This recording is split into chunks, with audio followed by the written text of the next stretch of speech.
वाचा. आत्म्याचे शास्त्र ते मानसशास्त्र अशी व्याख्या टिंबटिंब यांनी केली. चला बाकीच्या दोघांनी सांगा उत्तर पटकन. आत्म्याचं शास्त्र म्हणजे कुणाची आली? एरिस्टॉटल. Very nice. अरिस्टॉटल यांची आली. ओके. पुढचं वाचा. प्लूटो यांनी टिंबटिंब नावाचा ग्रंथ लिहिला.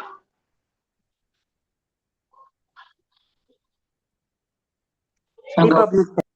रिपब्लिक.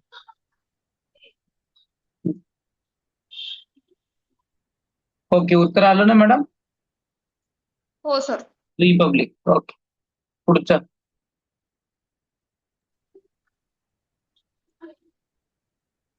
टिंबटिंब हे मानसशास्त्राचे शतक मानले जाते.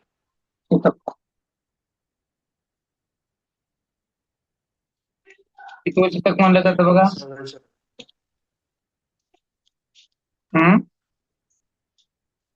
21वे. 19वे हे शतक मानसशास्त्राचे शतक म्हणून मानले जाते. पुढं. नाही सर, 21वे. 21वे. हो सर, 21. 21 आहे की 19वे? 21वे. 21. 21.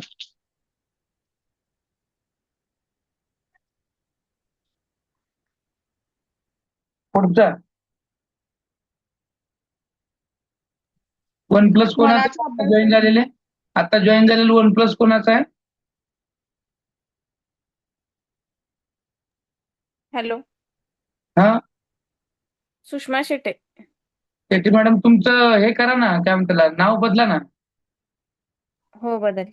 हो. चला घ्या मॅडम, पुढचा घ्या प्रश्न.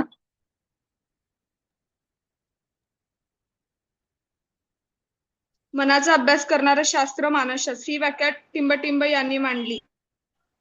दागदुगर. हा बरोबर. चला पुढं. वुडवर्थ यांनी वर्तनाचे सूत्र टिंबटिंब असे मानले.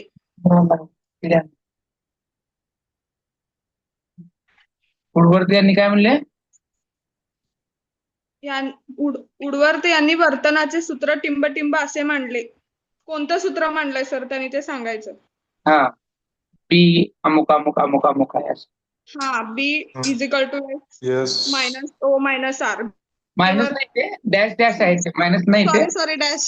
हा, डॅश म्हणजे कसं असतं, बी आणि ओ आणि एस. एस म्हणजे स्टिम्युलस आहे, बी म्हणजे बिहेवियर आहे. म्हणजे एखादं O म्हणजे माणसाचं ऑर्गॅनिझम. वर्तन होत असतं, त्या वर्तनाच्या मध्ये वर्तनाचं जेव्हा वर्तन आपण करतो त्यावेळेस जे मनामध्ये चालणारी हालचाल आहे, हे ओ न दाखवलेली आहे. ठीक हो आहे. सर. हा.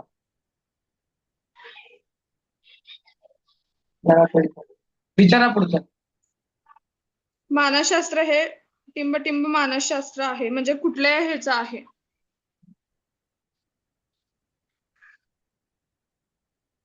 नाही, प्रश्न व्यवस्थित विचार. मानसशास्त्र हे काय आहे? वर्तनाचे मानसशास्त्र आहे ना. हा, बिहेवियर, मानव म्हणजे तुम्ही अशी काढली का? बरोबर, ठीक. Sorry sir. असं द्या. टिंबटिंब अधिक व्यापक संज्ञा आहे. कुठली व्यापक संज्ञा आहे? आता त्याला ऑप्शन राहिले की लक्षात येईल. आता हे तुम्ही जे लाईन काढलेलं आहे ना, हे लाईन न काढलेलं आहे, त्याला थोडं प्रश्न फिरवून विचारावा लागतो म्हणजे उत्तर बरोबर येत आहे. हा का?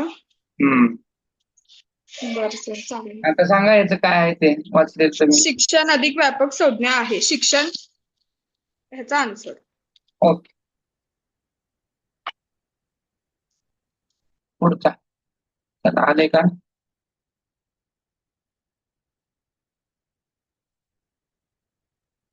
आहे का संपलं? शिक्षण या शब्दाला टिंबटिंब शब्द वापरले जाते.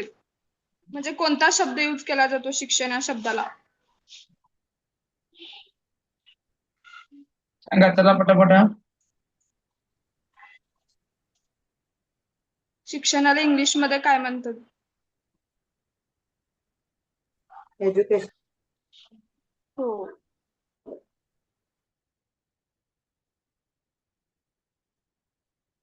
चला झालं पुढे सर.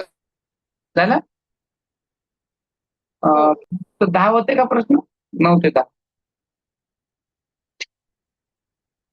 याच्यात तुम्ही असं केलं असतं तरी चाललं असतं, एकाच प्रश्नामध्ये जोडा लावा म्हणलं असतं आणि खाली हे सांगितलं असतं मानसशास्त्राच्या व्याख्या आणि त्याचे मानसशास्त्रज्ञ. मनाचा अभ्यास करणारे, त्या आत्म्याचा अभ्यास करणारे, वर्तनाचा, बोधावस्था, अबोधावस्था आणि इकडे त्यांचे क्रम लावायचे. हे असं केलं तर कसं मी येईल. प्रश्न केले पण ते बरोबर आहे का नाही माहिती नाही. नाही म्हणून तो सांगत आहे, थोडी बदल सूचना तुम्हाला सांगत आहे. प्रश्न काढता असताना सुद्धा क्वालिटीचा निघाला की अभ्यास पण त्या क्वालिटीचा होतो, लक्षात घ्या. प्रश्नावरून हो. म्हणजे आता प्रश्न काढून देण्याचा उद्देश काय होता तुम्हाला, की कोणत्या थराला जाऊन प्रश्न विचारला जातो. मग ते थर आपल्याला लक्षात आलं की आपल्या अभ्यासाचा पण हे ते लेवलचा होतो. म्हणून बघा ना, आतापर्यंत केलेला अभ्यास आणि आताचा अभ्यास किंवा ह्या वेळेचा अभ्यास हा वेगळा ठेवा, वेगळ्या पॅटर्नने चला. तर पहिल्या प्रयत्नामध्ये, ह्या प्रयत्नामध्ये तुमचं 100% हे टीईटी निघून जाईल. आणि टीईटी निघण्यासाठी वेगळं काहीच करावं लागत नाही, फक्त त्याच पद्धती वेगळ्या पद्धतीने करावी लागते. अभ्यास तर सगळेच करतात, पण अभ्यासाची स्ट्रॅटेजी आहे, त्याचा वे आहे, तो थोडा वेगळ्या पद्धतीनं ठेवावा लागणार आहे. आता हा पेपर 1 मध्ये 100% व्याख्या विचारली जाते. 100% त्याच्या जे काय वर्तनाच्या पद्धती आहेत, त्या वर्तनाच्या पद्धतीवरती विचारला जातो. मग हे सगळं करत असताना ह्या 2 मार्क आपले सुटले नाही पाहिजे. हे 2 मार्क कसे पण मिळाले पाहिजे. म्हणून प्रश्न पण त्या क्वालिटीचे पाहिजे. ठीक आहे. आता मी प्रयत्न करेन याच्यावरचे एक वेगळा हे तयार करून देण्याचा. ह्या धड्यावरचे व्यवस्थितरित्या प्रश्न आणि त्याचे उत्तर एवढ्या चॅप्टरचे मी बनवून देईन. म्हणजे जेणेकरून तुम्हाला वाचायला आणि समजायला सुद्धा सोपं जाईल. ठीक आहे. चला तर मग आपण पुढे वळूया आजच्या महत्वाच्या लेक्चरकडे. आणि आजच्या लेक्चरचं नाव आहे आपल्या, म्हणजे आपण पहिलं घटक संपवलेलं आहे, मानसशास्त्र म्हणजे काय आणि मानसशास्त्राच्या अभ्यासाच्या पद्धती. बरोबर. आता आपण त्याच्या पुढच्या याच्याकडे जात आहोत. अध्ययन, प्रतिक्रिया, स्वरूप आणि त्याच्या उपपत्ती पाहणार आहोत. आणि हा सुद्धा चॅप्टर खूप महत्वाचा आहे, कारण याच्यावर सुद्धा 2 मार्क येतात. अध्ययन प्रक्रियेवर 1 मार्क आणि उपपत्तीवरती 1 मार्क येतो. आणि अशा वेळेस हे समजून घेणं खूप गरजेचं आणि खूप महत्वपूर्ण आहे.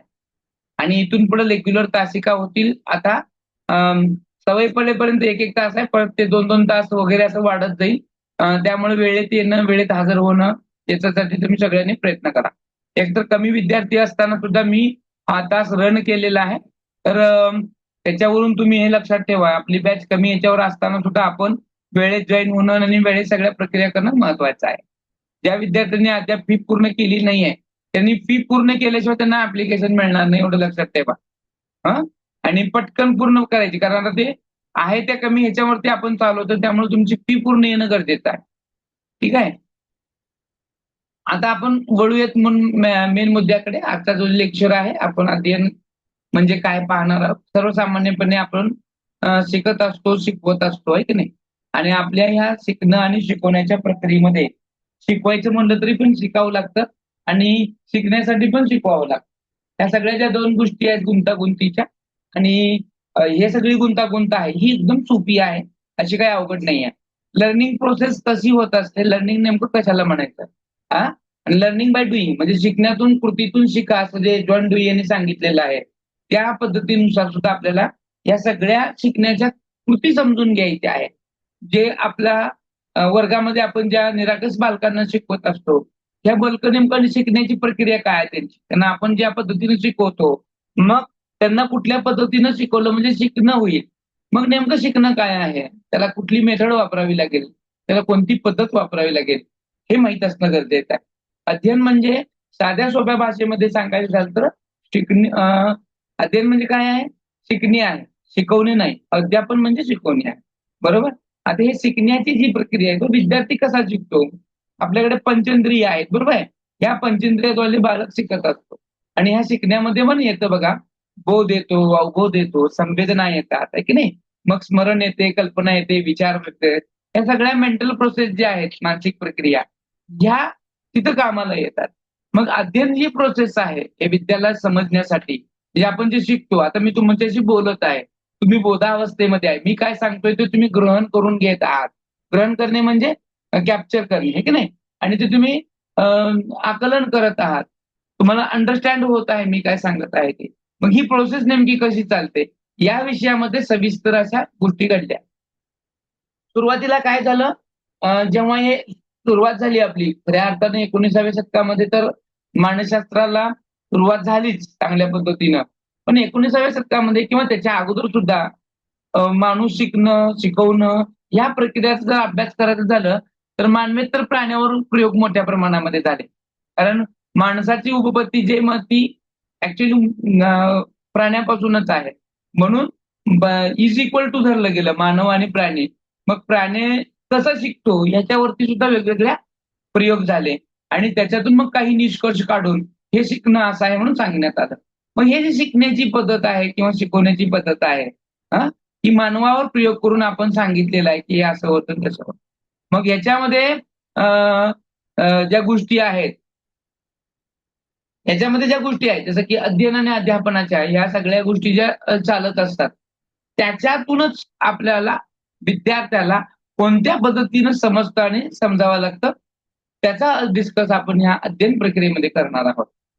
आता अध्ययन प्रक्रिया वर्गामध्ये आपल्या आता 1ली ते जर 5वीचे शिक्षक असाल, तर तुमच्या वर्गासमोर म्हणजे इयत्ता 1ली ते 5वीच्या वर्गामधली जी मुलं आहेत त्यांचं वय काय असेल, ते कितनी उम्र की होंगे बच्चे? 1ली से कक्षा से लेके 5वीं की कक्षा के आपके सामने बच्चे हैं, तो क्या उम्र के होंगे? काय काय वय असेल यांचं? तुम्हाला विचारतोय, पटपट उत्तर द्यायचंय.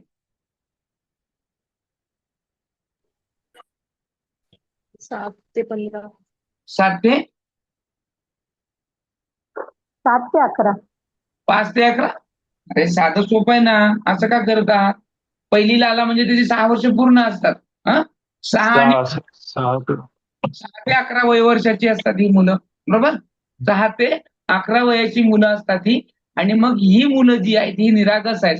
मग यांची जी काही परिपक्वता आहे, काही मुलं म्हणजे 1लीची मुलं जास्त वेळ वर्गात बसत नाही किंवा शिकवताना तुमच्याकडे जास्त वेळ लक्ष देऊ शकत नाही. मग अशा वेळेस मग यांची जी काही परिपक्वता आहे, यांच्यामध्ये असणारी अभिरुची आहे, या सगळ्या गोष्टी लक्षात ठेवून आपल्याला अध्ययन करावं लागतं. मग हे अध्ययन म्हणजे नेमकं काय, या संदर्भात सुद्धा अनेक मानसशास्त्रज्ञांनी व्याख्या केलेल्या आहेत. आता आपण सहज पाहिलं, अध्ययन म्हणजे काय आहे, शिकणे आहे, बरोबर आहे. मग कसं शिकणं आहे, तर अध्ययन म्हणजे ती अशी कृती आहे की जी कृती नव्या परिस्थितीला प्रतिसाद देण्याचं आयोजन करतात. नवीन परिस्थिती आहे की नाही त्याला प्रतिसाद देण्याचं आयोजन करतं, अशी गॅरेट केलेली अध्ययनाची व्याख्या आहे. आता इस अध्ययन को बताते हुए या म्हणजे या अध्ययनाला सांगत असताना, आता तुमच्यासाठी काही जणांसाठी जर नवीन जॉईन झाले असतील आणि टीईटी काही माहित नसेल, अशा विद्यार्थ्यांसाठी हे एक चॅलेंजच आहे का नाही, तुमच्यासाठी नवीनच आहे. आणि नवीनच असताना आणि हे नवीनच असताना तुम्ही त्या परिस्थितीला प्रतिसाद देण्याचं तुम्ही आयोजन करणार आहे. म्हणजे आता मी काय शिकवतोय त्या गोष्टीला तुम्ही शिकण्याचा प्रयत्न करत आहात, म्हणजे तुम्ही काय करत आहात, अध्ययन करत आहात. असं गॅरेटेनी या अध्ययनाची साधी सोपी व्याख्या केलेली आहे. आणि हे शिकत असताना एक ऍक्टिव्हिटी बेस्ड लर्निंग असते, आहे की नाही. आता एखाद्या कृतीतून शिकतो, कृती म्हणजेच ऍक्टिव्हिटी, आणि त्या कृतीतून आपण एखादी परिस्थिती जेव्हा हाताळतो त्याला आपण प्रतिसाद देतो, आहे की नाही. मी प्रश्न विचारल्यानंतर तुम्ही उत्तर देता, मुलं ऍक्टिव्हेट होतात, मुलं एकमेकांचं बघून, पाहून, ऐकून ज्यावेळेस त्याला प्रतिसाद देतात, फीडबॅक देतात, तेव्हा ते काय होत असतं, अध्ययन होत असतं. अध्ययन म्हणजेच परिस्थितीला अनुलक्षून केलेल्या क्रियेमध्ये हेतुपूर्ण व टिकाऊ स्वरूपाचे बदल म्हणजे अध्ययन आहे, ठीक आहे. अध्ययन म्हणजे परिस्थिती जी आहे त्या परिस्थितीला आपण समजून घेऊन, आकलन करून, आहे की नाही, त्या क्रियेमध्ये आपण जेव्हा एक हेतुपूर्ण किंवा टिकाऊ स्वरूपाचा जेव्हा बदल करतो तेव्हा ते अध्ययन असतं. लक्षात घ्या, शिक्षण म्हणजे हे हेतुपुरस्पर, आता एक एक हेतू निश्चित ठेवून आपण काय करत असतो, बदल करत असतो. पण तो बदल टेम्पररी नसतो, तो बदल हा कायमस्वरूपी असतो, तो टिकाऊ स्वरूपात असतो. आणि हा टिकाऊ स्वरूपाचाच बदल म्हणजेच अध्ययन आहे. म्हणजे तुमच्यामध्ये आता आम्ही तुम्हाला शिकवलं समजा की नेहमी खरे बोलावं, पण तुम्ही आयुष्यामध्ये परत कधी खोटं बोललंच नाही, तर तुम्ही ते शिकलं, तुम्हाला अध्ययन झालं. हाच हेतू होता की तुम्ही काय करायचंय, खरं बोलायचंय, आणि तो तुमच्यामध्ये कायमस्वरूपी बदल झाला, आणि ते झालेला बदल म्हणजेच अध्ययन आहे. इतकी छान आणि सोपी केलेली व्याख्या आहे. अनुभवातून संभवणाऱ्या वर्तनातील बदलास अध्ययन असे म्हणतात. काय म्हणतात? अनुभवातून संभवणाऱ्या वर्तनातील, म्हणजे अध्ययनामध्ये जे काही संभवणारं वर्तन बदल आहे, त्यामध्ये जे काही बदल होईल त्याला आपण अध्ययन म्हणतो. वर्तनातील बदल खूप महत्वाचा आहे आणि तो घडणारा जो बदल आहे तो येणाऱ्या आपल्या अनुभवातून असतो. आणि हे अनुभवातील बदल जे आहेत ते बदल करणं किंवा होणं म्हणजेच आपलं अध्ययन आहे. आणि प्रत्येक माणूस कशातून कशातून शिकत असतो, लर्न करत असतो. कोण अनुभवातून करतं, कोण समोरून शिकून करतं. तर ते सगळे बदल जे येतात ते सगळे बदल म्हणजेच आपले अध्ययन आहे. पुढची व्याख्या आहे. आता हे झाल्या व्याख्या. शिकणं म्हणजे काय कळलं आपल्याला. आता आपण पाहणार आहोत अध्ययन प्रक्रियेची काही ठळक वैशिष्ट्ये आहेत. प्रत्येक प्रक्रियेला काही ना काही वैशिष्ट्य असतात. आपलं जे अध्ययन असतं त्या अध्ययनाला काही ना काही एक असं आकार उकार असतो, त्याला काहीतरी एक हेतू असतो, त्याच्याशिवाय आपण शिकतच नाही.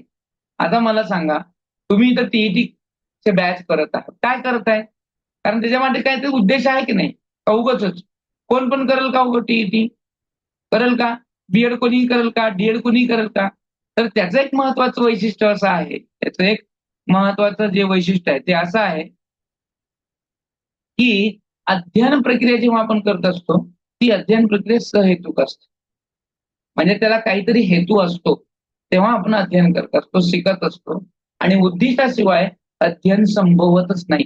काहीतरी उद्दिष्ट असल्याशिवाय अध्ययन शक्यच नाही. आता शिकत आहोत. आता पहिलीला पण बघा उद्दिष्ट असतात. पहिलीला काय उद्दिष्ट असतात? की त्याला लिहिता आलं पाहिजे, वाचता आलं पाहिजे, अक्षरांची ओळख झाली पाहिजे, अंकांची ओळख आली पाहिजे. बेसिक म्हणजे बेरीज, वजाबाकी, भागाकार हा आला पाहिजे. तेही 1 अंकी, 2 अंकी हे उद्दिष्ट असतात. प्रत्येक बाबतीला काही ना काही उद्दिष्ट असतो आणि तो उद्दिष्ट पूर्ण करायचा असतो. आणि हे जे काही करणार आहे ते हेतू पुरस्पर असतं. बरोबर की नाही? आता इंजिनिअरिंगकडे जाणारी मुलं इंजिनिअर होतात. त्यांच्याकडे तो हेतू असतो ना, की मला इंजिनिअर व्हायचंय आणि त्या हेतूनं ते करत असतात. आपण बीएड करत आहोत. का करताय? आपल्याला शिक्षक व्हायचं हा आपला हेतू आहे. म्हणून बीएडला जे जे लागतं ते करतो. बीएडला सांगितलं टीईटी लागतं म्हणून आपण टीईटी करत आहे की नाही? हेतू आहे की नाही त्याला? आता तुम्ही इथं ट्युशन लावलेलं आहे, तुम्ही शिकत आहे. काय हेतू आहे तुमचा? टीईटी पास होणं हा हेतू आहे. मग जर तुमचं टीईटी पास होणं हेतू नसला असता, तर तुम्ही टीईटीचा हा क्लास लावला असता का? परीक्षा दिली असती का? Yes or no? दिली असती का? नाही सर. हां. म्हणजे ह्याला काय तरी आहे का नाही? की हेतू आहे की नाही ह्याला? हेतू आहे की नाही? हो आहे. हां. तर त्याच्याशिवाय अध्ययन घडतच नाही हे लक्षात घ्या. हेतू असतो आणि कोणती ना कोणती गोष्ट शिकवण्यासाठी या कृती कराव्या लागत असतात. हां. आता हे पहा, आता अध्ययन हे नेमकं कृतीद्वारे घडत असतं. प्रत्येक गोष्टी ज्या असतात ना, त्या ॲक्शनेबल असतात, त्या ॲक्टिव्हिटीद्वारे घडत असतात. हां. वर्तन म्हणजे आपलं वर्तन दिसून येणार आहे. वर्तनामध्ये बदल दिसून येणार आहे. तो दिसणारा आहे की नाही? मग अध्ययन हे नेमके कृतीद्वारे घडत असतं. कुठलंही अध्ययन जे घडत असतं ते कृतीद्वारे घडत असतं, ॲक्शनने. आणि त्याच्यातूनच ते काय होत असतात, बदल घडवून येत असतात. अध्ययनामध्ये कृती कशी दिसून येते? आता बघा, तुम्ही क्लास लावला, क्लासमध्ये तुम्ही इथे शिकलं आणि परत तुम्ही ते कृतीद्वारे दिसणार आहे की नाही? पेपर असेल, शिकणं असेल, विचारलेल्या प्रश्नांची उत्तरं असेल. एवं तुम्ही इथं जर मानसशास्त्र अनुभवलं, तर त्याचा वापर तुम्ही शिकवताना, टीचिंग करताना, मुलाला ऑब्झर्वेशन करताना जर तुम्ही ते वापरलं गेलं, तर ते तुमचं अध्ययन कृतीद्वारे होईल का नाही? ते तुमचं लर्निंग झालं दिसून येईल का नाही? Yes or no? होईल का नाही? हो सर. हां. मग अध्ययन ही जी काय आहे, ही आजन्म चालणारी प्रक्रिया आहे. ही कुठे थांबणार आहे का? कुठे थांबते का? किंवा फक्त शिकणं म्हणजे झालं का? एकदाच घेतलं म्हणजे झालं का? नाही. तर जन्मल्यापासून माणूस मरेपर्यंत शिकत असतो. मग चालणं, बसणं, उठणं, खाणं, पिणं, बोलणं यापासून ते मरेपर्यंत आपल्याला जे बी काही शिकायचं आहे, पुस्तकातलं शिकू दे, पुस्तकाच्या बाहेरचं शिकू दे, ज्या ठिकाणी तुम्ही नोकरीला जाणार आहे, सगळ्याच गोष्टी पुस्तकात मिळत नाहीत. काही गोष्टी अनुभवातून मिळत असतात. प्रत्यक्षामध्ये पुस्तकात असणारं आणि प्रत्यक्ष त्या फील्डवर जाऊन काम करत असताना त्यावेळेस अनेक अडचणी येत असतात. त्यावेळेस सामना करावा लागतो. त्यावेळेस आपण ते शिकत असतो, लर्न करत असतो आणि मग पुन्हा त्याच्यात बदल करून ते आपण त्या गोष्टी अवलंबून करत असतो. म्हणून माणूस जर शिकत असतो, तो कुणाचं निरीक्षण करून करतो, अनुकरण करून करतो, शिकून करतो आणि अनुभवातून करतो. आणि ही जे काही चाललेलं सायकल आहे, हे पूर्ण आयुष्यभर चालत असतं. आता जसं की सायकल चालवायला शिकणं, हे कुणाचं ना कुणाचं बघून शिकतोय ना, ते शिकणंच आहे ना, आहे की नाही? स्वयंपाक करायला शिकणं, हे पण शिकणंच आहे. फर्स्ट टाइमला तुम्ही चहा करताना आणि नंतरनं तुम्ही त्याच्यात एकदम तज्ञ झाले, की ते चहा करताना काय फरक आहे की नाही? म्हणून ही प्रोसेस आहे, ती अजन्म चालणारी आहे. आता काही जण आपले वडील म्हणा, आजोबा म्हणा, यांच्या काळामध्ये अँड्रॉइड मोबाईल नव्हता. पण आता आहे. आता ती समाजाची गरज आहे. पण अशाही अवस्थेमध्ये 60 वर्षाचे आजोबा असताना सुद्धा ते मोबाईल चालवायला शिकतात. शिकले का नाही? वयाच्या 60व्या वर्षी शिकलो. परंतु आता सध्याची मुलं जी 1-2 वर्षाची आहेत, 3 वर्षाची आहेत, ती मुलं तर सहज मोबाईल चालवतात. आलं का नाही? हा बदल आहे. हे अजन्म चालणारं आहे. लहानपणापासून किंवा जन्मल्यापासून मृत्यूपर्यंत प्रत्येक माणूस काय करत असतो? लर्न करत असतो, तो शिकत असतो. हे वैशिष्ट्य आहे. आता याच्यामध्ये तुम्हाला एक गोष्ट सांगू का? याच्यावर प्रश्न कसा येत असतो का? आता तुम्हाला असं विचारलंच नाही, की बाबा खालील वैशिष्ट्य. आता प्रश्न असे एकदम छान विचारला जातो. हा प्रश्न असतो ना, हा इम्प्लिकेशन बेस्ड क्वेश्चन असतो. आणि पेपर 1 मध्ये जेवढ्या सोप्या पद्धतीने विचारला जातो, तेवढ्या सोप्या पद्धतीनं पेपर 2 मध्ये विचारला जात नाही.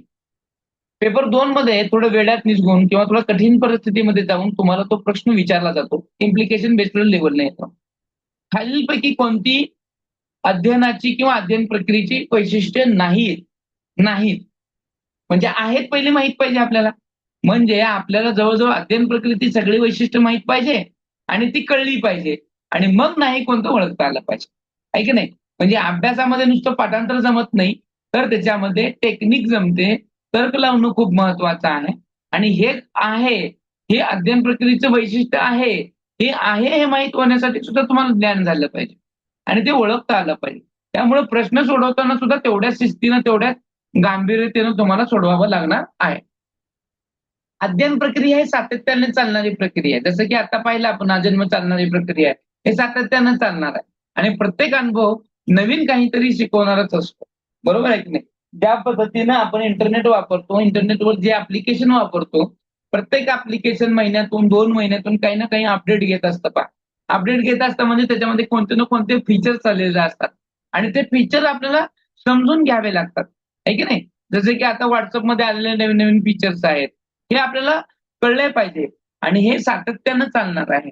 म्हणजे समजा एकदा का WhatsApp चालवायला आला याचा अर्थ असा नाहीये, की परत ते शिकायची गरज नाही. तर त्यातून जे काही होणारे बदल आहे ते शिकता आलं पाहिजे. तसंच अध्ययनाच्या बाबतीमध्ये शिकणं आहे, शिकवणं आहे.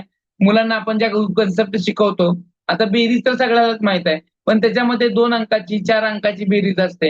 हां, शाब्दिक उदाहरणं असतात.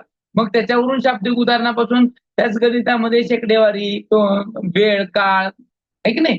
असे प्रकारचे वेगवेगळे काय येतात? गणितं येतात. मग प्रत्येक वेळेस येणारा अनुभव तोच आहे का वेगळा आहे? प्रत्येक वेळेस येणारा अनुभव सुद्धा वेगवेगळा असतो. आता नफ्या-तोट्यामध्ये सुद्धा 10-12 प्रकारची गणित आहेत. एकच प्रकार शिकला म्हणजे सगळं नाही. मग हे प्रत्येक प्रकार वेगळा-वेगळा शिकून जातो आणि कधी-कधी त्या दिलेल्या प्रकारापेक्षा सुद्धा वेगळा प्रकार विचारला जातो मिक्सअप करून. मग त्यावेळेस आपल्याला नवीन अनुभव आला पाहिजे. त्यामुळं अध्यापन जे आहे, अध्ययन जे आहे, ही प्रक्रिया एकतर कंटिन्युअस चालणारी आहे आणि तो येणारा जो काही अनुभव आहे, प्रत्येक अनुभव हा काही ना काही आपल्याला शिकवून जात असतो. मग तो माणसं ओळखण्यात असू दे, अभ्यास करण्यात असू दे, चालण्यात-फिरण्यात असू दे, कोणती कृती करण्यात असू दे. तुम्ही स्वयंपाक करत असाल तर तुम्ही त्यातून सुद्धा काही ना काही नवीन शिकत असता, लक्षात घ्या. जसं की चहा करताना, एका माणसाचा चहा करताना लागणारे आयटम्स आणि 100 माणसं लागणार त्यावेळेचा. आहे की नाही? मग प्रत्येक ह्याच्यातून काही सगळं सारखं प्रमाण होतं असं नाही. तर प्रत्येक ह्याच्यातून आपण काही ना काही अनुभव शिकत जातो. सुरुवातीला ज्यावेळेस फर्स्ट टाईम आपण चहा केला, त्यानंतरची चव आणि आफ्टर 10 वर्षानंतरची तुमची चहा बनवण्याची पद्धत आहे. ह्यात बदल असणार आहे का नाही? कारण तुम्ही कसे शिकले? प्रत्येक अनुभवातून शिकून गेले. कसा चहा करायचा असतो, किती माणसाला किती दूध लागतं, चहा चहा पावडर किती लागते, साखर किती लागते. गोष्टी आहेत त्या सातत्यानं बदलणाऱ्या असतात आणि ते आपण काही ना काही अनुभवातून शिकून जात असतो. हेच तर शिकणं आहे. त्याच्यामध्ये अपडेट होणं म्हणजे शिकणं आहे. सातत्य असणं म्हणजे शिकणं आहे. आता दुसरं आहे, अध्यापनातून टिकाऊ स्वरूपाचा अपेक्षित बदल असतंय. अध्ययनातून टिकाऊ स्वरूपाचे अपेक्षित बदल होतात. टिकाऊ स्वरूपाचं असतं आणि ते अपेक्षित आहे आपल्याला, लक्षात घ्या. आपण जे शिकणार आहोत ते टिकाऊ स्वरूपाचं आहे. असं काही टेम्पररी नाही आहे. याच्यातून बदल होतोय, याच्यातून काय शिकायचं नाही, असं नाही आहे.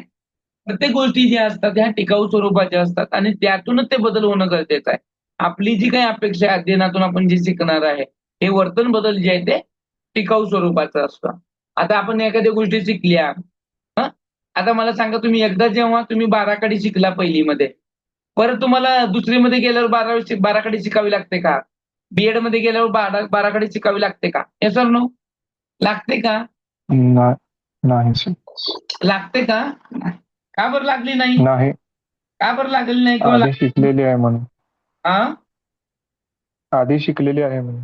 हा, मग ते एकदा झालं ना बदल तुमच्यामध्ये, आणि तो टिकाऊ स्वरूपाचा आहे का? असं बदलला का सारखा तो हलतो का? नाही, या वर्षी शिकलं म्हणजे पुढच्या वर्षी मला शिकावंच लागणार आहे, काय का? एकदा शिकलं की शिकलं, म्हणून तो टिकाऊ स्वरूपाचा आहे. त्याच्यात बेसिक कन्सेप्ट असतात. एकदा का संख्यांचं ज्ञान झालं तर परत परत शिकावं लागणार आहे का आपल्याला? परत परत त्या गोष्टी कराव्या लागणार नाही, तेवढं लक्षात घ्या. परत परत त्याच गोष्टी कराव्या लागत नाहीत, परत परत त्याच गोष्टी शिकाव्या लागत नाहीत, आणि तोच अपेक्षित बदल असतो. आणि एकदा का आपल्यामध्ये अपेक्षित बदल झाला, हेच आहे. आणि शिक्षण म्हणजे तरी काय हो वेगळं? आपल्यामध्ये जे काही सुप्त गुण आहेत हे बाहेर काढणं, ब्रिंग आउट, हे बाहेर काढणं म्हणजेच आहे. आपल्यामध्ये चांगले सुप्त गुण असतात, दैविक गुण असतात, त्यांना बाहेर काढणं, त्याच्यातून पुढे घेऊन जाणं, हेच आपलं एक चांगल्या पद्धतीचं, एक चांगल्या स्वरूपाचं गुण असणार आहे. हे आपल्याला माहीत असणं गरजेचं आहे. ह्याच्यामध्ये होणारे बदल, ह्याच्यामध्ये झालेले काही जे कायमस्वरूपीचे बदल आहेत, हे बदल सुद्धा माहीत असणं गरजेचं असतं.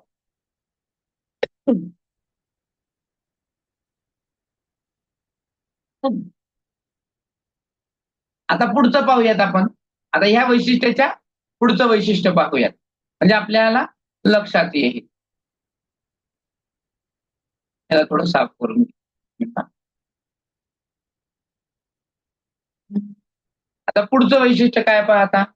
आता बघा, अध्ययन प्रक्रियेच्या ठळक वैशिष्ट्यामधलं पुढचं काय आहे पाहता? प्रत्येक प्राणी जगण्यासाठी अध्ययन करत असतो. करत असतो का हो? प्रत्येक प्राणी हे जगण्यासाठी अध्ययन करत असतो, म्हणजे शिकत असतो. प्रत्येकाला जगण्यासाठी शिकावंच लागतं असं काही नाही. मग ते जन्मल्यापासून मृत्यूपर्यंत तर शिकतोच. कोणत्या गोष्टी शिकाव्या लागतात? चालणं, फिरणं, बसणं, उठणं, इथं पासून तर ते काय आणि कसं करायचं हे शिकावंच लागणार आहे. मग प्रत्येक प्राणी शिकत असतो. मनुष्यच काय, तर प्रत्येक प्राणी शिकत असतो, आहे की नाही? ते लहान प्राणी पहा, आई त्याला चुचीने भरवत असते. पक्ष्यांना बघा, सुरुवातीला चुचीने भरवते. लहान लहान प्राणी आहेत, त्यांना शिकार कशी करायची हे सुद्धा त्याचे आई वडील शिकवत असतात, म्हणजे प्राणी शिकवत असतात त्यांना, आहे की नाही? वाघ बघा, पण कुठलेही प्राणी पहा, ते सुद्धा ते शिकवत असतात आणि मग हे त्याचं पाहून हे करत असतात. म्हणजे प्रत्येकाला, ईच अँड एव्हरी पर्सन, त्याला ह्या जगामध्ये नंतर अध्ययन करावंच लागतं, आणि जगण्यासाठी अध्ययन करावंच लागतं. कसं जगावं, कुठं जगावं, म्हणजे लहानात कसं असताना कसं बोलावं, मोठ्यांशी कसं बोलावं, हे आपण शिकतोच की नाही? सगळ्याच गोष्टी आपण पहिल्यापासून काही जन्मताना आपण काही ज्ञानी होतो का? आता जेवढं ज्ञान आहे आपल्याकडे, जेवढं नॉलेज आहे, जेवढे संस्कार आहेत आपल्यावरती, हे सगळे काय ऑटोमॅटिक होते का आपल्यामध्ये? हे जन्मताच होते का? या पृथ्वी तलावरती आपण जेव्हा आलो, आईच्या गर्भातून जेव्हा आपण बाहेर आलो, तेव्हा सगळ्या गोष्टी आपल्याला येते का? आपल्याला रडायचं काय होतं ते माहित होतं का? कसं रडायचं हे माहित होतं का? हळूहळू आपण शिकत गेलो, एकमेकाच्या गोष्टी पाहिल्या, अनुकरण केलं, आणि मग आपण शिकलो. त्यामुळं प्रत्येक प्राण्याला जगत असताना अध्ययन करावंच लागतो. अध्ययन म्हणजे शिकणं, शिकणं म्हणजे स्वतःच्या वर्तनामध्ये बदल घडवून आणलं, मग तो कायमस्वरूपी बदल असेल, आहे की नाही? एकदा आपण जेवायला शिकलो, जेवण कसं करावं, घास तोंडातच घालायचा असतो, नाकात घालतो का आपण? नाही. हे एकदा शिकलं, हे परमनंट झालं. बदललं का? परत त्याच्यामध्ये वेगळं काय फलक करावं लागलं का? काही नाही. हे जे बदल आहेत, ह्या ज्या सिस्टीम आहेत, हीच सिस्टीम आपल्या प्रत्येक प्राणी जगतामध्ये जगत असताना ती त्याला शिकावी लागत असते. सर्व प्राण्यांचे अध्ययन सारखे नसते, हे लक्षात घ्या. आणि प्रश्न तुम्हाला विचारत असताना हा जरी निगेटिव्ह वाटत असला, नसते. आता बघा, प्रश्न मगात मी तुम्हाला निगेटिव्ह विचारला होता, खालीलपैकी कोणत्या अध्ययन प्रक्रियेची वैशिष्ट्ये नाही आहेत?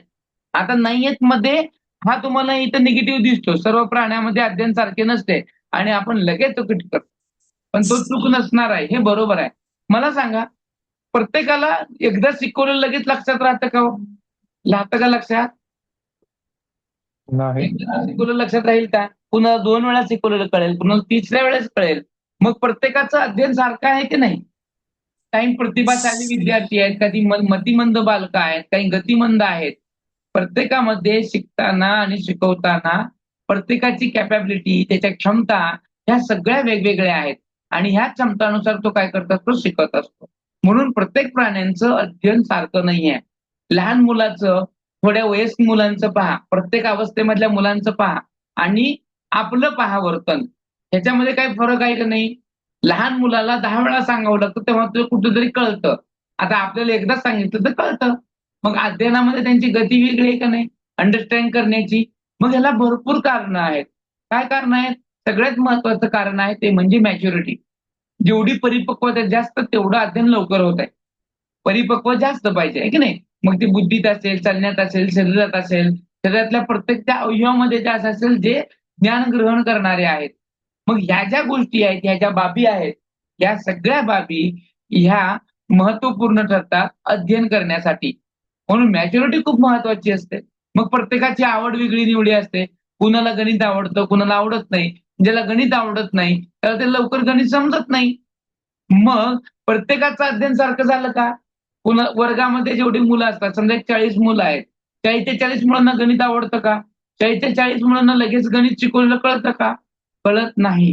म्हणून सर्व प्राण्यांचं अध्ययन हे सारखं नसतंय. हे कमी जास्त असतं. कुणाला लवकर कळतं, कुणाला फास्ट असतं, कोणी स्लो असतो. हे ते बदल आहे. आणि हेच अध्ययन प्रक्रियेचं सगळ्यात मोठं वैशिष्ट्य आहे. पुढचं वैशिष्ट्य आहे, अध्ययनामध्ये सरावाला खूप महत्व आहे आणि सरावानंच अध्ययन सुधारतं. आता ह्याच्यामध्ये तुमचं मत मला सांगा. अध्ययनामध्ये सरावाला महत्व आहे का? कोण सांगू शकेल? आहे की नाही एवढं सांगा मला.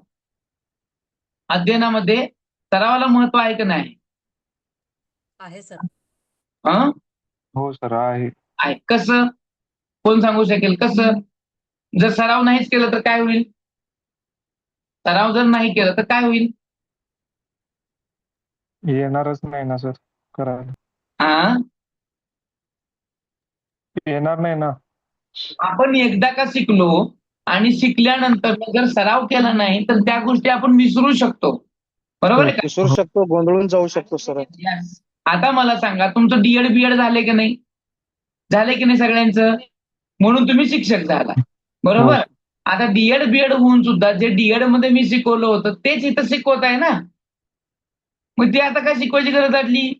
कारण त्या कालावधीमध्ये आणि आताच्या कालावधीमध्ये आपल्या ह्या गोष्टींचा सरावच झाला नाही. म्हणून ते आपण विसरल्यासारखं झालं. बरोबर की नाही? जर मला त्याच गोष्टीचा सराव असला असता तर आज मला ट्युशन लावायची गरज नसते. मी पेपर सहज पास झालो असतो. हे सर ना, म्हणून सराव खूप महत्वाचा आहे.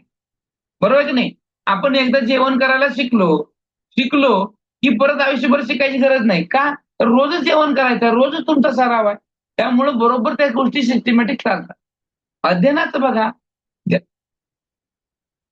ज्यांना गणित जमत नाही, जे गणिताचं काही सरावच करत नाही, त्यांना गणित चांगल्या पद्धतीने येईल का हो? 10वी नंतर काही जण गणितच घेत नाही. नाही. मग त्यांचं गणित कच्चं असतं का नाही? साधे बेरीज करताना ते कॅल्क्युलेटर वगैरे वापरतात. आकडेवारी लक्षात राहत नाही. त्याचं कारण असं आहे की त्यांचा सरावच नसतो त्या गोष्टीत. जेवढा सराव जास्त तेवढं तुम्हाला त्या गोष्टी येत असतात. अध्ययन होतं, लर्निंग होतं. कधीतरी सायकल चालवणं आणि रोज सायकल चालवणं ह्यात काय फरक आहे का नाही? आहे का फरक पहा? कधीतरी हो सर. सायकल चालवणं आणि कधीतरी आणि रोज सायकल चालवणं याच्यामध्ये फरक आहे. हो काय सर. फरक आहे बरं? काय फरक येतो? कधीतरी आणि रोज चालवणाऱ्या व्यक्तीमध्ये काय फरक जाणवेल तुम्हाला? कधीतरी चालवणाऱ्याला खूप कष्ट घ्यावं लागेल सर. खूप कष्ट घ्यावं लागेल किंवा त्याला तेवढं परफेक्टली जमणार नाही. सायकल चालवायला तेवढी परफेक्टली जमणार नाही.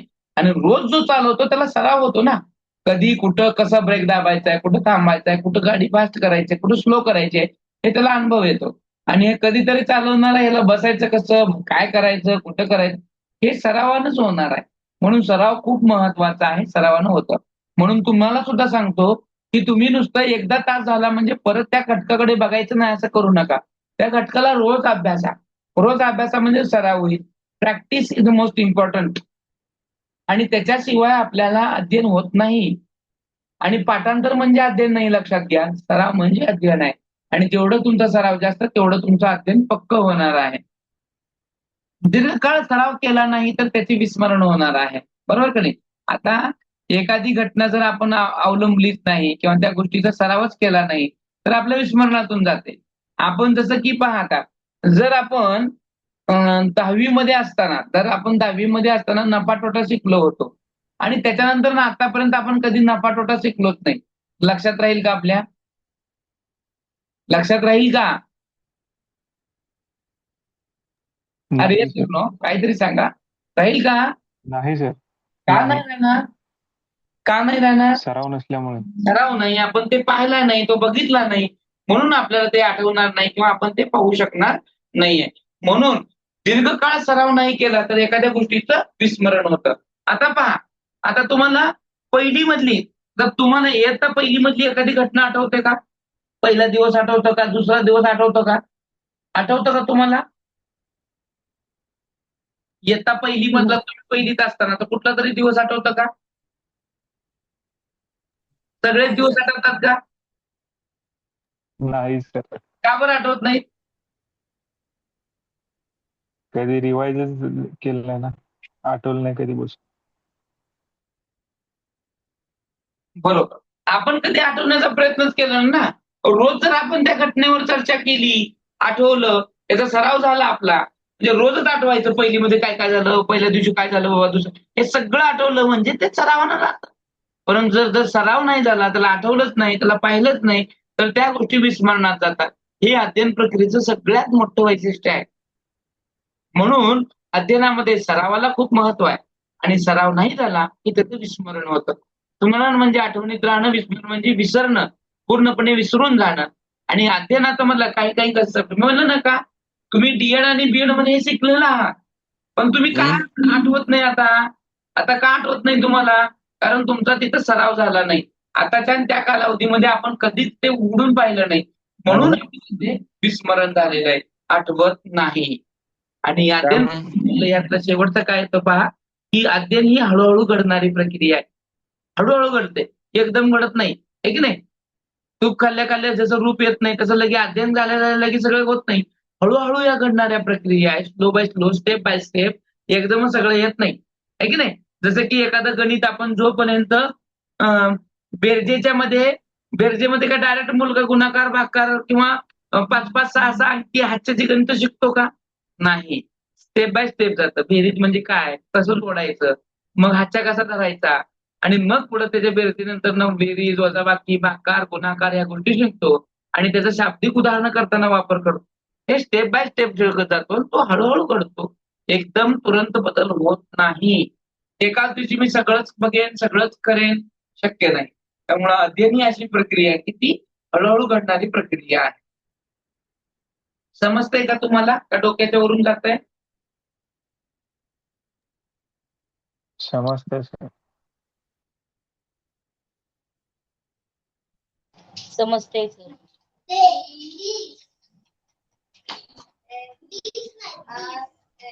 सिस्टमॅटिक समजावून सांगण्याचा प्रयत्न करत आहे. एकदम स्लोली उदाहरणं देत आहे. एकदम सोप्या शब्दांचा वापर करून सांगत आहे. या गोष्टीला सांगायला खूप वेळ लागत नाही. पटकन समजून सोपं जाऊ शकतो. पण ते तुम्हाला समजेपर्यंत मी शिकवत आहे. समजत आहे ना? ते सर नो? हो सर. हो. आता पहा पुढचं.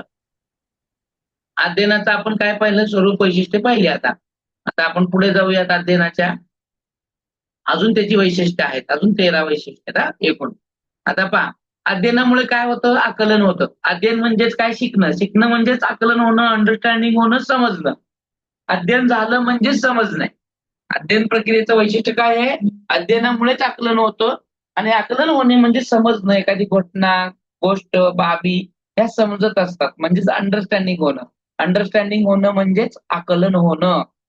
ती गोष्ट समजणे, आकलन म्हणजे. आहे की नाही? त्यामुळं अध्ययन प्रक्रियेचं सगळ्यात मोठं वैशिष्ट्य काय येतं, की अध्ययनामुळे आपलं आकलन होतं. आकलन म्हणजे अंडरस्टँडिंग होणं. आता अंडरस्टँडिंग होणं म्हणजे मला थोडक्यात सांगतो इथं पण एखादं सांगतो तुम्हाला. आता सांगा आंबा कसा आहे हो? गोड आहे, आंबट आहे, तिखट आहे? गोड आहे सर. गोड आहे. कैरी कशी असते आंब्याची? आंबट सर. आंबट असते. तिखट असते? नाही, आंबट असते. आंबट असते. कधी कळलं तुम्हाला ती आंबट आहे म्हणून? खाल्ल्यावर. खाल्ल्यावर. खाल्लं म्हणजे तुम्ही काय केलं? खाल्ला याचा अर्थ तुम्ही काय केलं? ग्रहण केलं. चव घेतली. चव घेतली. कुठल्या इंद्रियाद्वारे तुम्हाला ते अध्ययन झालं? जिभेद्वारे. हा, जीभ काय आहे ते? ज्ञानेंद्रिय ना? जीभ यस. म्हणजे ते अध्ययन झालं की नाही? आंबा हा काय आहे? गोड आहे. हा आंबा आंबट आहे. चिंच तिखट असते का? आंबट. हा. कधी कळलं? म्हणजे हे जेव्हा आपण खातो, ग्रहण करतो आणि हे ग्रहण जे होत असतं, जे ज्ञानेंद्रियानं होतं आपले पंचेंद्रिय आहेत, जी ज्ञान ग्रहण करण्याचं काम करतात आणि ती ग्रहण केले की आपल्याला आकलन होतं. आता मला सांगा, तुम्ही तिखट, आंबट आणि कडू ह्या 3 चवीमध्ये त्या पदार्थाचं वर्गीकरण करू शकता की नाही? हो सर, करू शकतो. कधी करता? कधी करणार तुम्ही?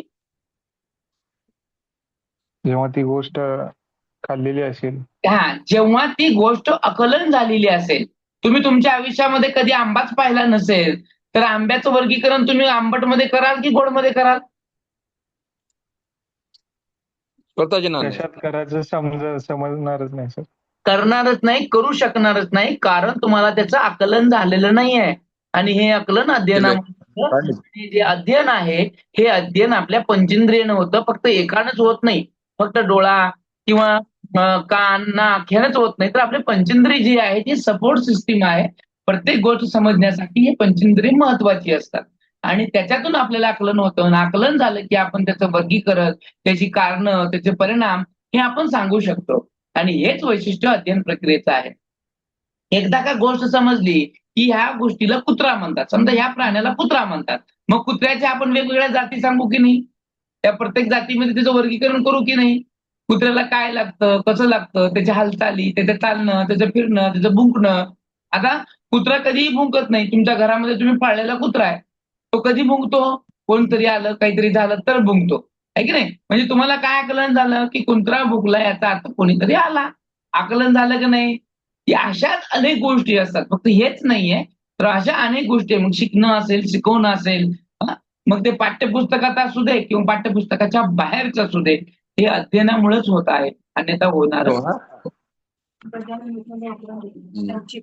यानंतर आहे अध्ययनानं एके ठिकाणी प्राप्त झालेल्या ज्ञानाचा उपयोग दुसऱ्या प्रकारच्या ज्ञानात होऊ शकतो.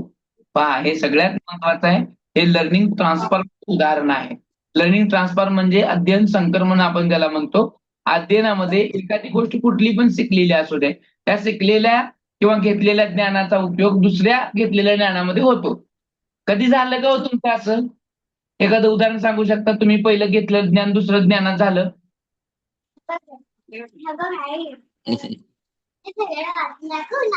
कधी झालं का कुणाला असं? कोण सांगू शकतं एखादं उदाहरण? नाही, शक्य नाही. सांगू शकत नाही. सायकल हो सर, शिकल्यावर सांगू. गाडी शिकताना त्याचा उपयोग होणार सर. एकदम वा. सायकल शिकताना बरोबर. अजून आता ह्या टीईटीचा कुठं फायदा होत आहे की नाही होत आहे? हा, टीईटीला घेतलेल्या ज्ञानाचा फायदा मला सीटीईटीचा अभ्यास करताना किंवा त्याचा पेपर देताना होऊ शकतो. याचा फायदा मराठीमधले मी मराठी जर शिकलो तर या मराठीचा फायदा मला इतर विषय वाचताना होईल ना.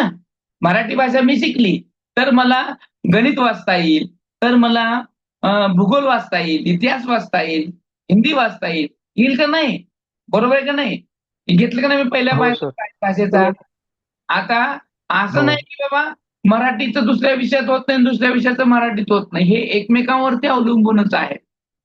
जर मला अंकगणित आलं तरच मी कुठली सनावळी, ती तारी कशी वाचायची हे सांगेल ना. मला अंकच माहित नसतील तर मी एखादी इतिहासातली सनावळी वाचू शकतो का? Yes or no? वाचू शकतो का? नाही. मग मी गणितात घेतलेल्या ज्ञानाचा फायदा मला झाला की नाही? झाला की नाही? मग ते हो, इतिहास झाला. असू दे नाहीतर मराठी असू दे. मराठीमध्ये एखाद्या तुमच्या लेखकाची जन्मतारीख असेल, त्याचा मृत्यू असेल, ते मला अंकगणित माहित असेल तर सांगेल ना मी. भूगोल, मराठीमधला माणूस कुठं राहतोय, भूगोल भूगोलावरनं सांगू शकेल ना. मुंबई, मुंबईचं वातावरण, तिथली भौगोलिक ठिकाण, ते भौगोलिक कारणं, आहे की नाही, तिथे दमट आहे वातावरण, हे भूगोलातून कळलं. असं प्रत्येक घेतलेल्या ज्ञानाचा उपयोग दुसऱ्या ज्ञानात होतच असतो, नाही असं नाही. आहे की नाही. आणि दुसरं आहे, अध्ययनामुळे नवीन गोष्टीची धारणा होते. धारणा म्हणजे स्मरण, समजणे, आकलन, ग्रहण होणे. धारणा म्हणजे ग्रहण होणे, अंडरस्टँडिंग, आहे की नाही. धारणा, धारणेला दुसरा शब्द आहे स्मरण, आहे की नाही, साठवणे. आपण त्याला काय म्हणतो, साठवणे, स्मरण. यालाच आपण स्टोअर म्हणतो. काय म्हणतो, स्टोअर म्हणतो, स्टोरेज म्हणतो. धारणा होते. धारणा म्हणजे धरणे नव्हं, साठवून ठेवणं, ते पण आपण स्मरणात ठेवतो, आहे की नाही. होते की नाही. नवीन गोष्टीची धारणा होते की नाही. एखादी गोष्ट शिकल्यावर तुमच्या ती मनात राहते की तुमच्या डोक्यात ती राहते की नाही, स्टोरेज होते की नाही. हे सर नो. हो तुम्ही सर. ज्यावेळेस क कपाचा शिकलात, ज्यावेळेस फर्स्ट टाइम क कपाचा, त्या क ची ओळख तुम्ही कशाची केली, कपाशी केली, केली की नाही. मग ती धारण राहिली की नाही, का विसरून गेले आता. राहिले सर. हा. आणि कुठलीही नवीन गोष्ट असू दे, एकदा तुम्ही शिकली की तिची धारणा होते, म्हणजे ती स्मरणात जाते, लक्षात राहते. ऍक्सिडेंट, ऍक्सिडेंट कशाला म्हणतात हे तुम्ही जेव्हा पाहिलं, तुम्हाला कोणीतरी सांगितलं की बा ह्याला ऍक्सिडेंट म्हणायचं असतं, ते तुम्ही शिकलं. आता काय लहान मुलगा जे जन्मला त्याला कळतं का ऍक्सिडेंट म्हणजे काय, कळणार आहे का. धडक लागणे नाही. मग अशा ज्या वेगवेगळ्या गोष्टी आहेत, फक्त ह्याच नाही, याच्यासारख्या अनेक गोष्टी जेव्हा आपण शिकतो आणि नवीन गोष्टी शिकत, प्रत्येक माणूस नवीन गोष्टी शिकत असतो आणि शिकत सुद्धा जात असतो. आणि त्या हळूहळू शिकत असताना, समजून घेत असताना तो त्याची धारणा करून घेत असतो, म्हणजे स्मरण करून घेत असतो. आणि हे सगळ्यात महत्वाचं अध्ययन प्रक्रियेचं काय आहे, वैशिष्ट्य आहे. हे अध्ययन प्रक्रियेचं काय आहे, वैशिष्ट्य आहे. आहेत की नाही. हो सर. आता हे अध्ययन प्रक्रियेचं आपण काय पाहत आहोत, आता स्वरूप पाहत आहोत. कळलं का, पहिलं कळलं का तुम्हाला. हो. हो सर. लक्षात घ्या, अध्ययन प्रक्रियेची जी वैशिष्ट्य आहेत, ते प्रश्न कसा येऊ शकतो, खालीलपैकी कोणत्या अध्ययन प्रक्रियेचे वैशिष्ट्य नाही, खालीलपैकी कोणत्या अध्ययन प्रक्रियेचे वैशिष्ट्य आहे. नाही म्हणले की प्रश्न निगेटिव्ह झाला, आहे म्हणले की प्रश्न पॉझिटिव्ह झाला. खालीलपैकी कोणत्या अध्ययन प्रक्रियेचे वैशिष्ट्य नाही, हा प्रश्न जेव्हा निगेटिव्ह असतो त्यावेळेस पॉझिटिव्ह 3 उत्तर असतात आणि एकच उत्तर निगेटिव्ह असतो, म्हणजे त्याच्यासारखा, आहे की नाही.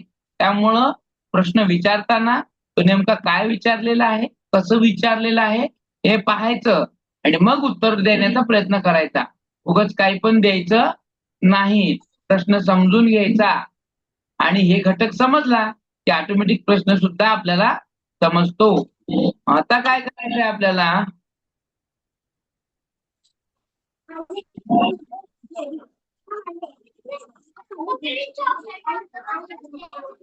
आता पहा, अध्ययन प्रक्रियेचे आपण काय पाहतात, आता अध्ययन प्रक्रियेचे स्वरूप, नेचर पाहत आहोत. बरोबर. आणि आता हे अध्ययन प्रक्रियेचे स्वरूप पाहत असताना आपल्याला बघायचं आहे की अध्ययन प्रक्रियेचे नेमके स्वरूप काय आहे, कसे असतं. तर अध्ययन प्रकाराचं जर आपण स्वरूप पाहिलं तर सगळ्यात महत्वाचं ते उद्दिष्टपूर्ण असतं. ते पाहिलं आपण मगा, की उद्दिष्ट असतं. प्रत्येक अध्ययनाला काय असतं, एक उद्दिष्ट असतो आणि त्या उद्दिष्टानुसारच काम करत असतो. तुमच्या अध्ययनाला पण उद्दिष्ट आहे. काय उद्दिष्ट आहे, तुमचं उद्दिष्ट आहे टीईटी पास होणं, टीईटी पास होणं, आणि त्याच्यानुसार तुम्ही तुमचं लर्निंग करून घेत आहात. येस और नो, घेत आहात की नाही. हो सर. आणि हो हे सर. उद्दिष्ट पूर्णपणे घेऊन जाण्यासाठी, त्या अभ्यासामध्ये कंटिन्यूपणा येण्यासाठी सगळ्यात महत्वाचा पार्ट येतो, ती म्हणजे प्रेरणा. आणि प्रेरणा असल्याशिवाय आपण ते करू शकत नाही. मला टीईटीची गरज आहे, गरज आहे तरच मी पास होणार आहे. टीईटीची गरज कशासाठी आहे, तर शिक्षक म्हणून लागण्यासाठी. जर शिक्षक म्हणून लागण्यासाठी टीईटी कंपल्सरी नसली असती तर मी टीईटी केलो असतो का, नाही. नाही. ती गरज आहे मला, म्हणून मी अध्ययन करत आहे की नाही. ती टीईटी पास व्हायचं आहे, ती नाईलाज आहे. म्हणून मी इथं आता माझं मन नसताना सुद्धा, माझी गरज नसताना सुद्धा मी शिकत आहे. हे असं कुठे आहे? चालूच आहे. मानसशास्त्र म्हणजे एखादी गोष्ट शिकण्याच्या पाठीमागे काही ना काही प्रेरणा असते. बघा, एखाद्यानं कोणीतरी कुणाला तरी एक चॅलेंज दिलेला असतो, तुझ्याने हे होऊ शकत नाही, तू हे शिकू शकत नाही, तू करू शकत नाही. त्यावेळेस आपल्याला प्रेरणा असते, मी करू शकतो हे दाखवून देण्यासाठी आपण करत असतो. कोणीतरी पैज लावली, जे न होणारी गोष्ट आपण करतो. ती कशाच्यासाठी करतो? आपल्याकडे ती प्रेरणा असते. त्यामुळं शिकण्यासाठी प्रेरणा असणं खूप गरजेचं आहे. शोधन, आता ह्याच्यामध्ये आपण ज्यावेळेस एखादी गोष्ट पूर्ण करत असताना, ती दाखवून देत असताना आपल्या प्रत्येक मध्ये एक शोध लागतोच. ते कारण काय आहे? हे असंच का घडलं? हे घडण्यापाठीमागं कारण काय आहे? कारण आणि परिणाम. कुठलीही गोष्ट घडण्यापाठीमागं कारण असतं आणि कारण असतं म्हणून त्याचा परिणाम होतो. ही एकदा का चक्र आपल्याला समजलं, तर आपण काय करू शकतो? अध्ययन करू शकतो आणि ह्याचा शोध घ्यायचा आपल्याला.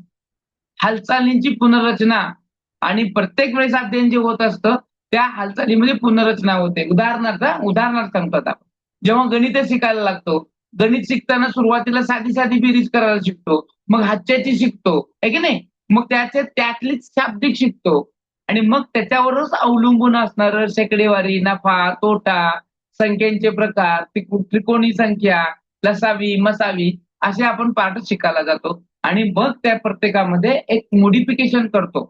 प्रत्येक भागामध्ये एक बदल करतो आणि बदल करून आपण आपल्या ज्ञानाची रचना आपण वाढवत जात असतो, वेगवेगळी करत जात असतो. आलं लक्षात?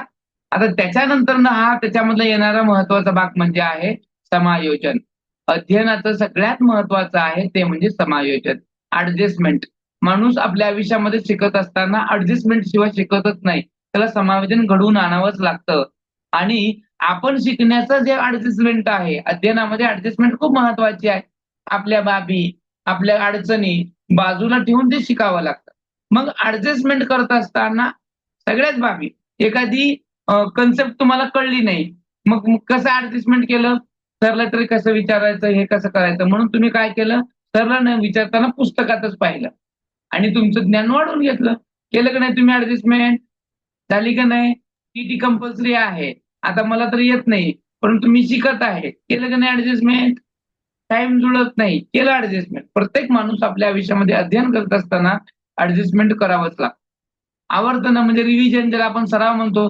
तर अध्ययनामध्ये सगळ्यात महत्वाचा सरावाला, रिव्हिजनाला, पुन्हा पुन्हा करणाऱ्याला, आणि तरच ती लक्षात राहते आणि ती समजून जाते. परिपक्वता म्हणजे मॅच्युरिटी. आता अध्ययन हे त्या स्तरानुसार असतं. मी 3 वर्षाच्या मुलाला 10वीचं गणित शिकवायला लागलो किंवा त्याला शेकडेवारी नफा शिकवायला लागलो, चालेल का हो? 3 वर्षाच्या मुलाला शिकवत आहे. नाही सर. नाही. का बरं नाही चालणार? समजून घेण्याची त्याची हेच कॅपॅसिटी नसते. नसते ना, त्याच्याकडे तर परिपक्वता नसते, तेवढी मॅच्युरिटी नसते, बुद्धीचा विकास झालेला नसतो. ते मी काय सांगत आहे हे शाब्दिक त्याला अंडरस्टँडिंग होत नसतंय. म्हणून अध्ययन होण्यासाठी परिपक्वता खूप महत्वाची आहे आणि त्यानुसारच स्टेप बाय स्टेप लर्न केलं जातं. त्याला संख्याच माहित नसतील, संख्येचं नॉलेजच नसेल, तर तुम्ही बीजगणितातली एखादी कन्सेप्ट शिकवत असताना कशी कळणार आहे त्याला? त्याची मॅच्युरिटी तेवढी नसते, त्याचा बुद्धीचा विकासच तेवढा झालेला नसतो. म्हणून अध्ययनामध्ये सगळ्यात महत्वाचं आहे ते म्हणजे मॅच्युरिटी. आणि शेवटचं आहे मर्मदृष्टी, म्हणजे एखाद्या गोष्टीमध्ये इन्साइटफुल लर्निंग होणं खूप गरजेचं आहे आणि ते आपल्या या अध्ययनातून होत असतं. आणि ते एकदा का जमलं, ते एकदा झालं की गोष्टी कळतात. म्हणजे अध्ययन करत असताना त्या मिनिंगफुल लर्निंग होणं गरजेचं आहे, त्यातल्या बारकावे कळणं गरजेचं आहे आणि ते कळले म्हणजे अध्ययन होत असतं. आणि हे सगळ्यात मोठं त्याचं काय आहे, स्वरूप आहे.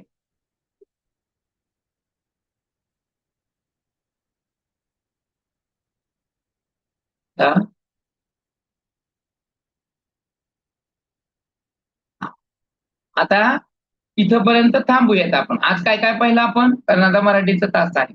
काय काय पाहिलं आज आपण? हमने आज क्या क्या देखा? चला बोला, माईक चालू करा आणि बोला. गप्प राहू नका, मुख गिळून बसू नका. हमने क्या क्या देखा आज? अध्ययन प्रक्रिया, अध्ययन त्याचं स्वरूप, हा. आणि त्याची वैशिष्ट्ये हम्म. आणि त्याचं अजून अजून काय पाहिलं?